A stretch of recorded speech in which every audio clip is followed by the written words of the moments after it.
उस हकीकत की बुनियाद किन चीजों की बनी है? अगर हम हर एटम और सूरज की हर किरण के अंदर और गहराई से देखें तो हमें वो फंडामेंटल पार्टिकल मिलेंगे जो मैटर और एनर्जी के बिल्डिंग ब्लॉक हैं।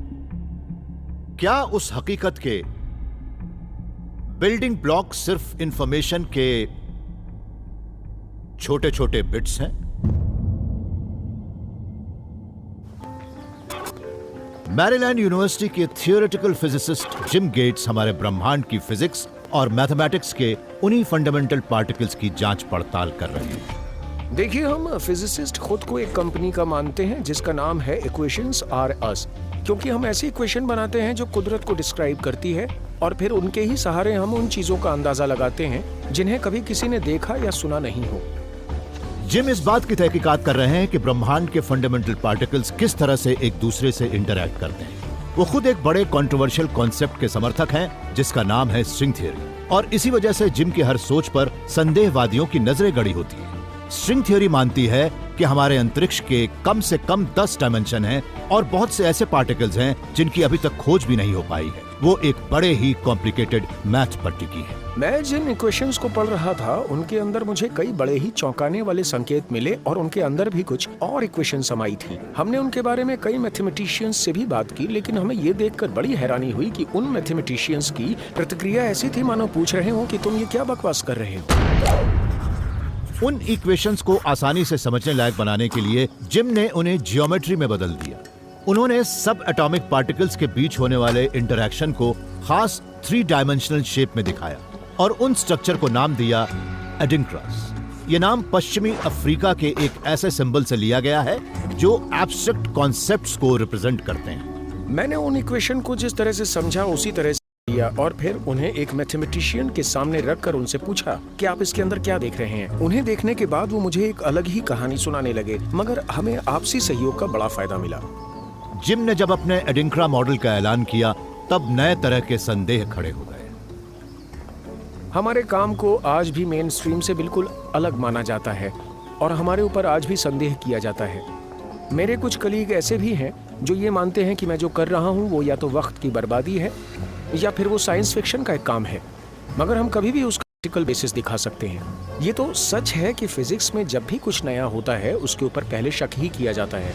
लोग इस बात को नहीं समझते, लेकिन एल्बर्ट आइंस्टाइन भी 1905 में अपने दौर के दूसरे फिजिसिस्ट से कहीं आगे थे, पर 2 साल बाद तक वो पेटेंट ऑफिस में ही काम कर रहे थे क्योंकि किसी भी फिजिसिस्ट को उनकी सोच सही नहीं लग रही थी। मगर उसके 2 साल बाद जब उतने ही महान एक दूसरे साइंटिस्ट ने कहा कि इस लड़के में दम है, ये कुछ अलग कर सकता है, तब जाकर वो संदेह के घेरे से बाहर निकल पाए। ऐसी बातें फिजिक्स में बड़ी ही आम है।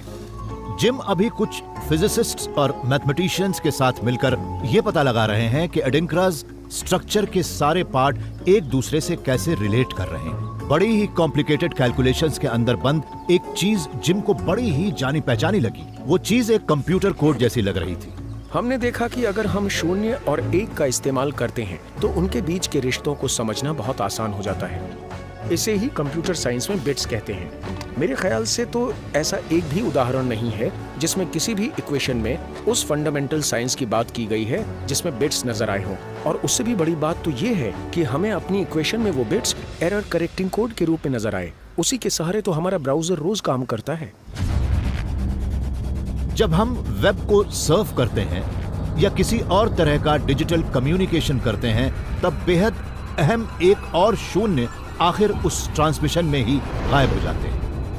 एरर करेक्टिंग कोड उन खत्म हुए बिट्स को भर देते हैं। वो डेटा को करप्ट होने से बचाते हैं और प्रोग्रामों को क्रैश होने से रोकते हैं। जिम मानते हैं कि उन्होंने जिन एरर करेक्टिंग कोड्स की खोज की है वो भी उसी तरह से काम करते हैं और वो सब एटॉमिक इंटरैक्शन की स्टेबिलिटी को बनाए रखते हैं। इस एरर करेक्शन के बिना जिस तरह से फंडामेंटल पार्टिकल्स इंटरैक्ट करते हैं वो करप्ट हो जाएगा और तब यूनिवर्सल स्केल पर कंप्यूटर क्रैश हो जाएगा। तब हमारे मन में ये सवाल उठेगा कि अरे कहीं इसका मतलब ये तो नहीं कि हमारा पूरा ब्रह्मांड एक कंप्यूटर सिमुलेशन है। पहले तो जिम को ये बात सही नहीं लगी थी कि कुदरत भी एरर करेक्शन कोड्स का इस्तेमाल करती है, लेकिन जल्दी ही उन्हें इसका एक और उदाहरण मिल गया। मैंने देखा कि नेचुरल साइंस का एक हिस्सा ऐसा भी है जिसमें ये बहस कई दशक से चल रही है, वो है जेनेटिक्स।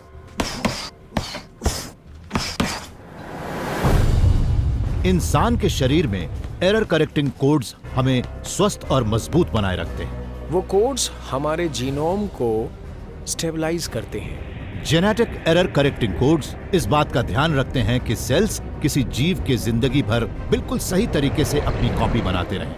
आप खुद ही देखिए ना, डीएनए खुद को रेप्लिकेट करता है और सेल डिवाइड होते हैं, ठीक ऐसे जैसे एक फाइटर लड़ते वक्त रिंग में खुद को बड़ी मजबूती से स्थिर बनाए रखता है। हम अंदाजा लगा सकते हैं कि अगर उस फाइटर के पास एरर करेक्टिंग कोड्स ना हो तो ऐसे में अगर उसके हाथ ही काम करना बंद कर दें तब क्या होगा? फिर उसके पैर भी काम करना बंद कर दें, फिर उसकी आंखें भी काम करना बंद कर दें। ऐसे में अगर एरर करेक्टिंग कोड्स ना हो तो वो हारने लगेगा, उसे अपनी जान बचाने के लिए जूझना पड़ेगा, उसके अंदर स्थिरता नहीं रहेगी और वो कभी भी कोलैप्स कर जाएगा।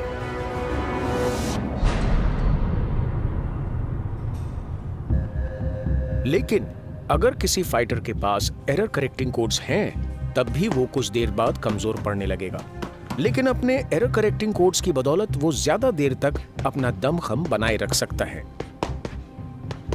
जब जीन्स की बुरी कॉपियां बनती हैं तब नतीजा होता है सेल डेथ या कैंसर जैसी बीमारियां। जेनेटिक एरर करेक्शन उस कॉपी फेलियर रेट को कम कर देता है और तब 100 करोड़ में एक कॉपी खराब बनती है।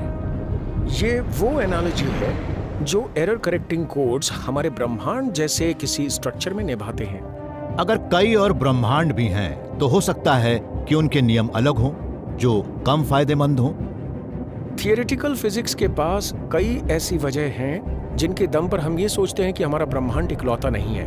अगर error correcting codes in biological सिस्टमों के लिए एवोल्यूशन से जुड़े हैं तो हो सकता है कि उन सभी ब्रह्मांडों के एवोल्यूशन का जोड़ा हो जो वजूद में आए, और उन ब्रह्मांडों में से जो सर्वाइवल के लिए सबसे फिट होंगे वही वक्त के साथ स्थायी रूप से आगे बढ़ते जाएंगे। ये एक नेचुरल प्रोसेस है और उसके अंदर पहले से ही स्टेबिलिटी होती है। हमारा ब्रह्मांड करीब 1400 करोड़ सालों से बहुत अच्छी तरह से चल रहा है। शायद ये एरर करेक्टिंग कोड्स की वजह से ही इतने लंबे समय से टिका हुआ है। वो कोड्स जो इस बात का ध्यान रखते हैं कि हमारे ब्रह्मांड के फंडामेंटल पार्टिकल्स इधर उधर ना भागें। लेकिन कोई भी चीज हमेशा के लिए नहीं होती। धीरे धीरे हमारे ब्रह्मांड की उम्र बढ़ेगी, वो गलतियां करेगा और फिर उसकी मौत हो जाएगी। या अगर जिम ने जो कोड ढूंढे हैं वो सचमुच कंप्यूटर जनरेटेड हुए तो जो भी हमारे ब्रह्मांड को चलाता है वो कभी भी उसका प्लग खींच सकता है। शायद वो वक्त आ चुका है जब हमें अपना ब्रह्मांड बनाना होगा।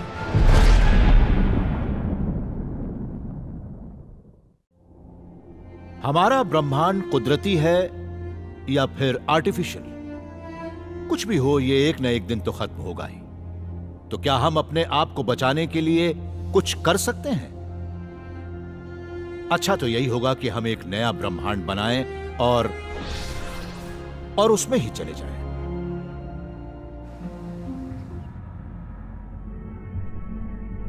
हो सकता है कि एक दिन हमें इस सच का पता लगे कि हम तो आज तक के एक सबसे बड़े वीडियो गेम के मामूली से किरदार हैं। क्या इस बात का पता लगने पर हमें यह लगेगा कि हमारा इस्तेमाल तो प्यादों की तरह हो रहा है?